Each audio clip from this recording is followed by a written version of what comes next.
Nikc-Nack here, back for Redstone Basics. And I hope you guys are enjoying this series and that you're actually able to learn something. Mic a little bit. Bloop. And today we're going over wooden doors, fence gates, trapdoors, and iron doors. So lesson 3.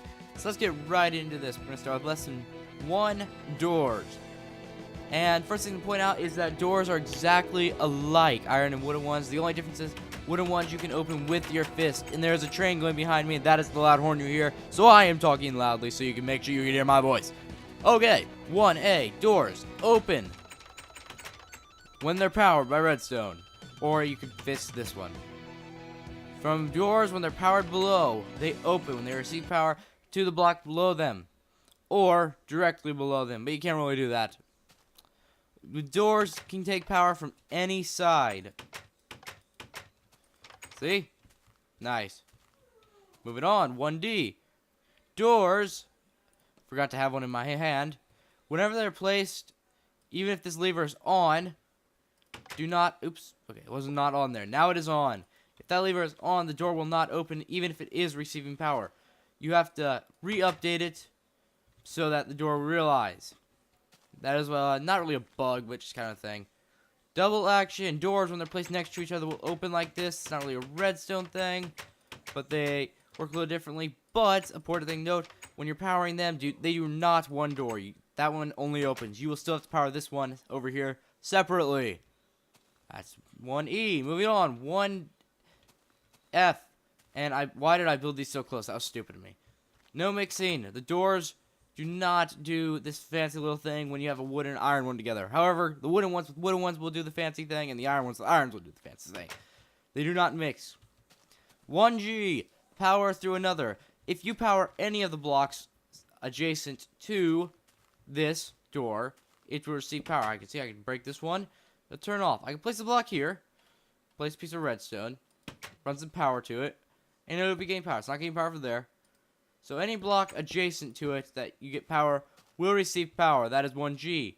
Now let's go back up here to the front and start on the next row. We'll be moving on to lesson 2, trapdoors. Lesson 2A. Flip the lid. You power a trapdoor, it opens. Very simple. Good. If you can retain that, you know more about redstone than I've taught you so far. 2B. Power the block behind it. If you power the block, the trapdoor has to be stuck to a block behind it. If you power the block behind it, the trapdoor will open or close. If it's powered, it will open. If it's not powered, it will close. You can power a trapdoor from the bottom. However, there is really no good reason to do this. I don't really think. Maybe if you're creating something. I don't really know. I never really thought because, you want to move past the trapdoor. There's not really good reason to power it from the bottom, in my personal opinion. But that's just me. Moving on. Trapdoors can be powered from all around. Any side, and this is another example of powering the block behind it. The trapdoors, unlike doors, when they're placed next to each other, they have no connection.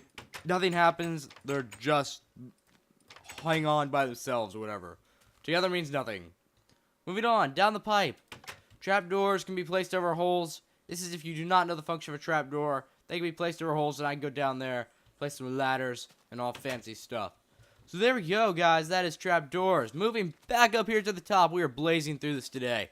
Lesson 3, fence gates. These things are fun. Opening the gap. Lesson 3A. When a fence gate is powered, it opens. And when a fence gate is not powered, you cannot walk through it. See? You cannot walk through this. But if I power it, there's power running to it, then it loses all of its hitbox. You can walk through any of it. Even the part that looks like you shouldn't be able to walk through it. You can still walk through it. It's brilliant! Moving on, 3B. If you power the adjacent block, the fence gate receives power. See? It's powering this block below it. Lesson 3C, you can power a fence gate from below. Why do this?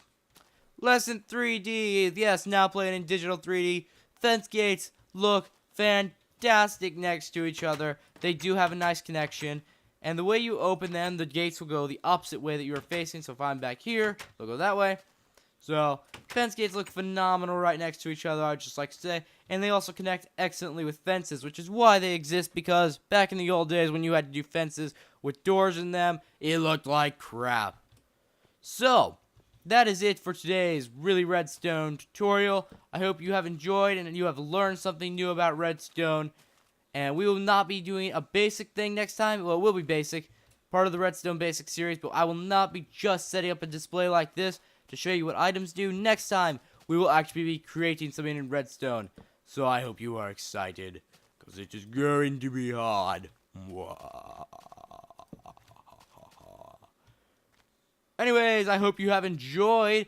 And remember to leave a like below, and if you need help with the redstone thing, just leave it a question below, and maybe I'll make a video on it if I want to.